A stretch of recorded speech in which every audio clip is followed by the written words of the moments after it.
Assalamualaikum dan salam sejahtera. Kami kru TV PSS SK Gangsa. Nak balik kampung. Kampung siapa dulu? Nak balik kampung. Ataupun ku setuju. Nak balik.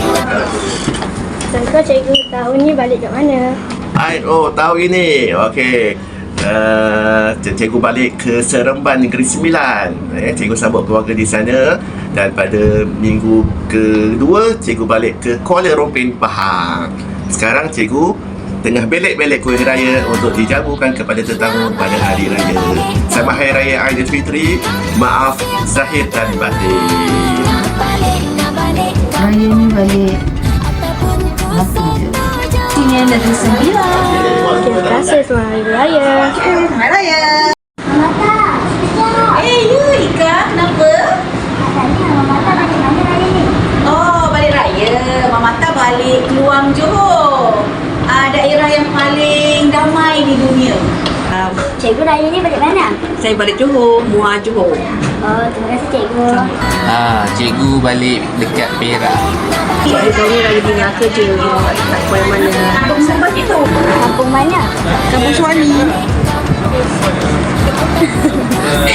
Nak jadi apa? Melaka je.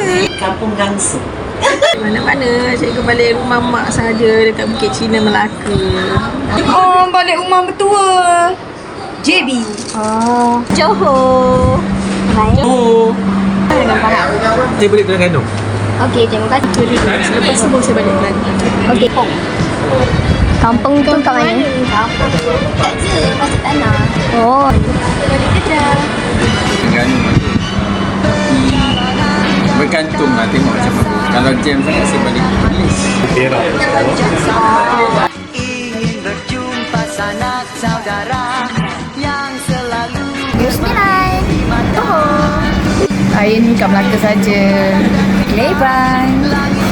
Balik Peringgit. Balik Kelai. Terengganu.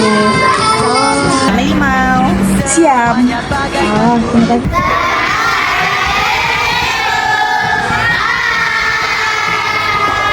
Terima kasih kepada cikgu kerana sudi berkongsi.